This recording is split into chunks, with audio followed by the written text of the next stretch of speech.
On a cold day in March in 1991, a crime took place that wouldn't have been solved until 31 years later. A cookie had been taken from the cookie jar, never to be returned or seen again. My first look at the case, there wasn't too much evidence pointing in any directions. So it was difficult investigating it. I tried questioning family members, but they didn't give us much, sadly. So there wasn't too much to go on.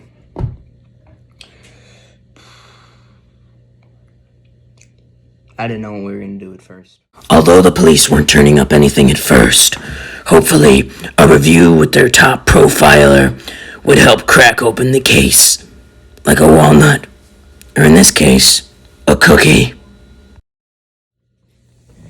Forensics revealed from the crumb spatter that the person who took the cookie out of the cookie jar dropped the cookie on the floor. And then they picked up the cookie off the floor and ate it. But first they took it to one of their rooms. However, there weren't enough crumbs to reveal which room it was. There was always something suspicious about those McHooligans. They always struck me wrong. They were always shifty, real shifty. I just didn't trust them too much. They weren't very conversational. I don't know, maybe it was just that they were shy, but to go so far as to take a cookie out of the cookie jar, that just feel like I don't even know them anymore. However, more investigating in the case revealed that the cookie had indeed been taken to little Timmy's room. After the news first came to me, I felt like I didn't even know my own son anymore.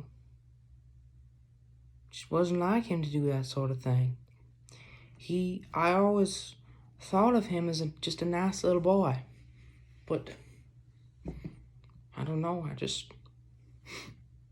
I never saw this coming. I don't know.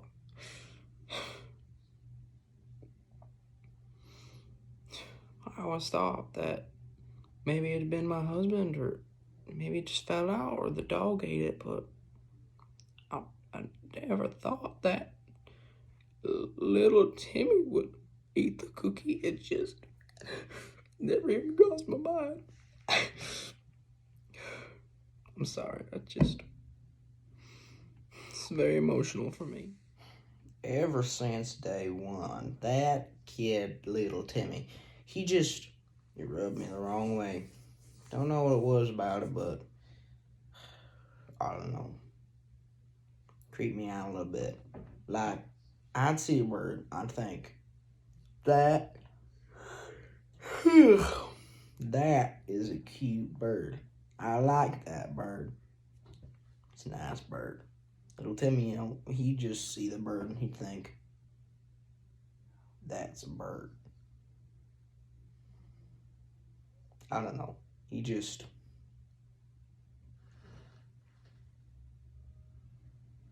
was a weird kid. I always saw this coming, to be honest. Coming a long time.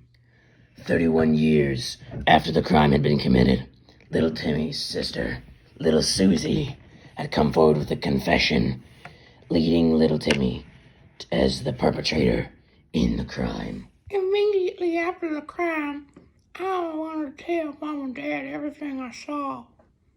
But little Timmy threatened me. He said that if I told Mom and Dad, he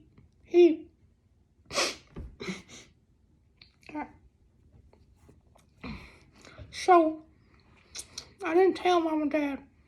31 years later, I realized there's nothing little Timmy could do to me anymore. So, I went forward and I told the truth. I told them everything I saw. Finally, after 31 years, the family can finally find some peace in knowing that little Timmy has been brought to justice.